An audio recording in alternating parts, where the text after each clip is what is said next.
The GoPro 12 versus iPhone 12. I tested both these cameras all over Lagos. Can you tell which is which shots? Now you'll be thinking, those are totally different, and you'll be right.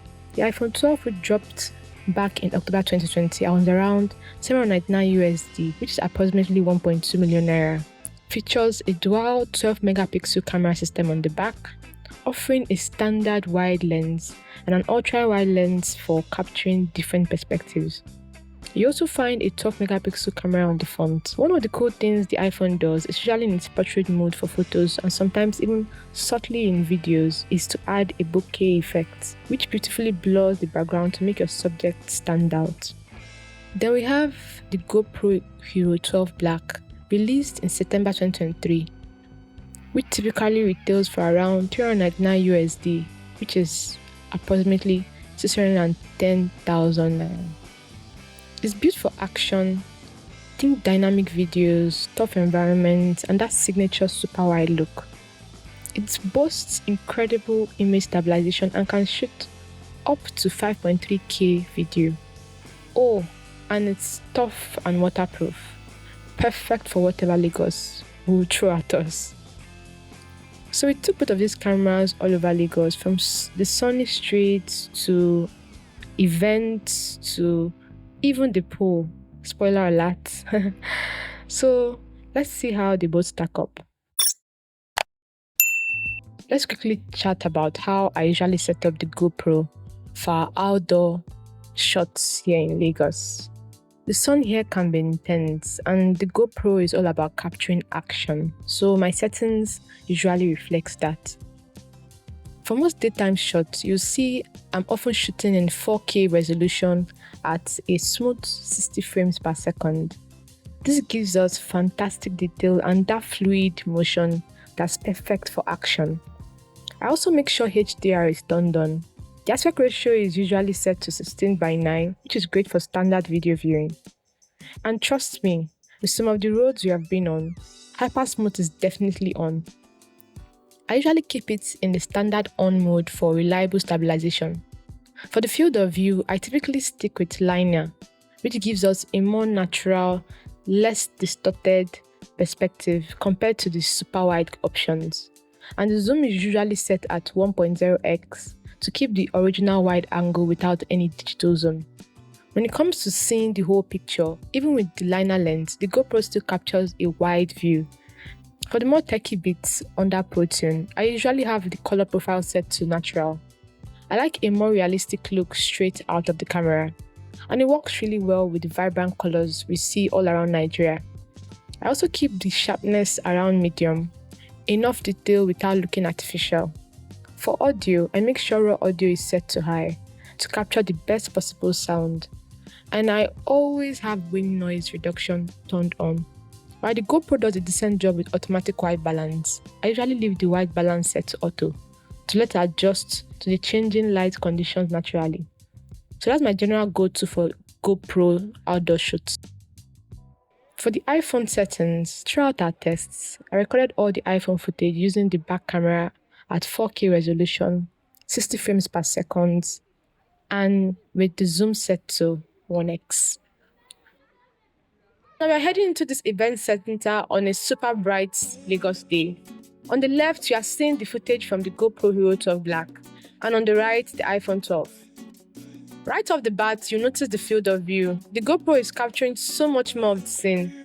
You can see more of the surroundings and people around us. The iPhone has a more focused, narrower view. Alright, now for a time lapse. For all you time-lapse lovers out there, the GoPro definitely wins in terms of features.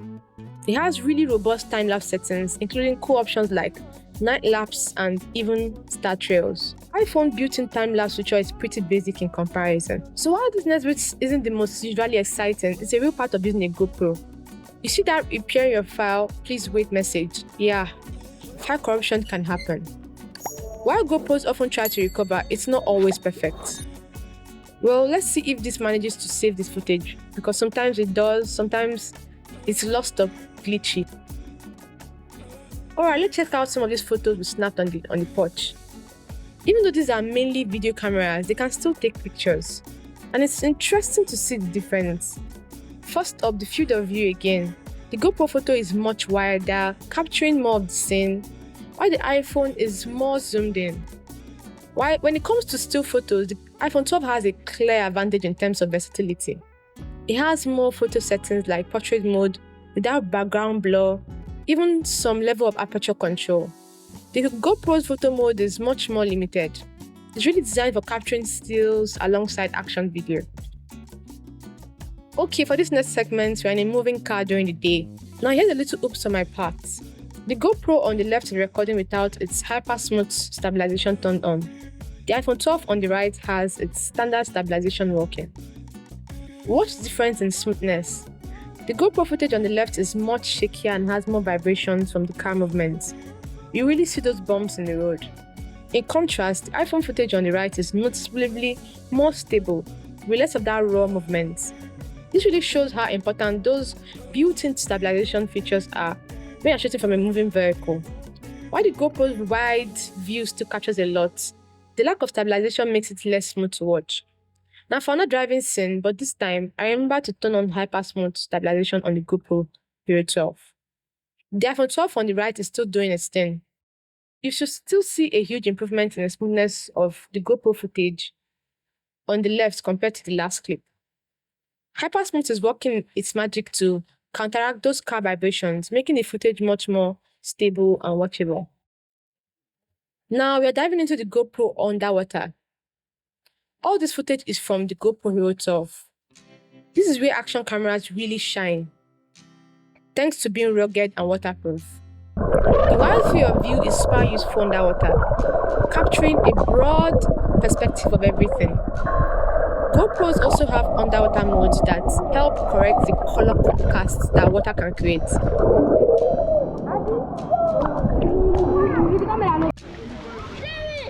Okay, still by the pool, but now the GoPro is just above the water, giving us a panning view of everyone enjoying the pool on this sunny Lagos day. The iPhone cannot stay underwater, so it's just the GoPro for now. So one thing I've noticed is that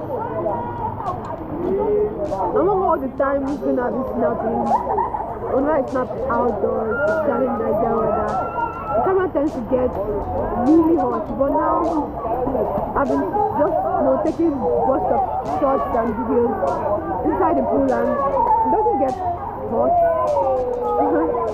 If ideally you could be putting the camera inside water every time, maybe it will work and then probably it will be usable. But to be honest, so far outside of the water it just gets so hot.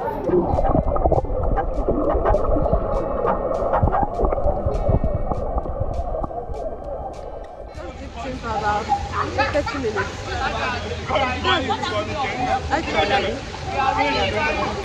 Look at this. I'm currently recording now. I'm recording for about 1 minute 32 seconds. It's warm to the touch, out of water.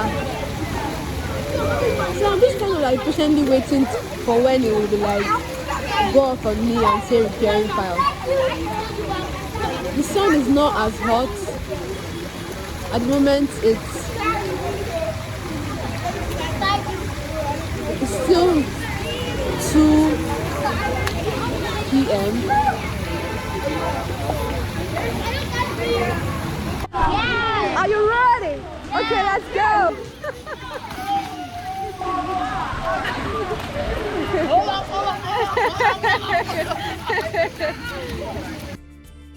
So after all that poolside action in the Lagos sun, it looks like the GoPro got a little too hot. You can still see that repair your file message again.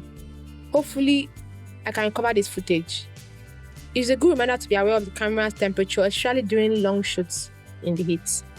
The iPhone 12 can definitely get hot, especially when you are recording 4K videos for longer periods. I've definitely felt it get uncomfortably warm. The GoPro Hero 12 can also overheat, especially when shooting at those higher resolutions like 5.3K. However, it seems to be designed more for shorter bursts of action. So this is the audio coming from the GoPro Hero Black 12. Same with the video, there's no editing, video stabilization is on, there's basically audio processing happening right now, and this is also the video coming from iPhone 12. There is no audio processing, neither is there. Instead of capturing clear audio amidst all this Lagos noise, the GoPro actually has better voice isolation. I noticed that it really filters out background noise more effectively. The iPhone, on the other hand, takes to pick up everything, which can be great sometimes for capturing the full atmosphere, but not so much when you're trying to focus on your voice. For those who are serious about audio, the GoPro also has the media mode, which adds even better built-in microphone and a 3.5mm jack for external mics. The iPhone 12 uses the Lightning port or USB-C on later models, but the 12 is Lightning.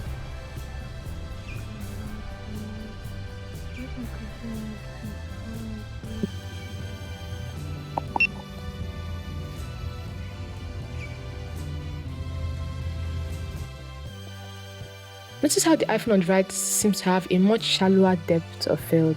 This means the spider itself might be in sharp focus, but the background could fall out of focus, creating that blurred background effect we often see in macro photography.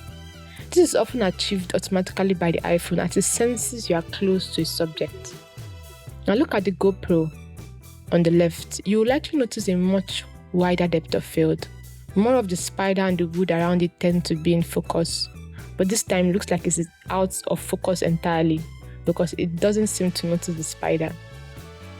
This is usually the characteristic of the GoPro lens design, which prioritizes capturing a wide scene with everything relatively sharp. While you can still see the detail, it doesn't have that same background blur as the iPhone. To exhaust everything, I wish I could go swimming. When it comes to battery life, the GoPro 12 Hero 12 has significantly less battery life, around 70 minutes at 5.3K 60 frames per second, and that's before potentially overheating.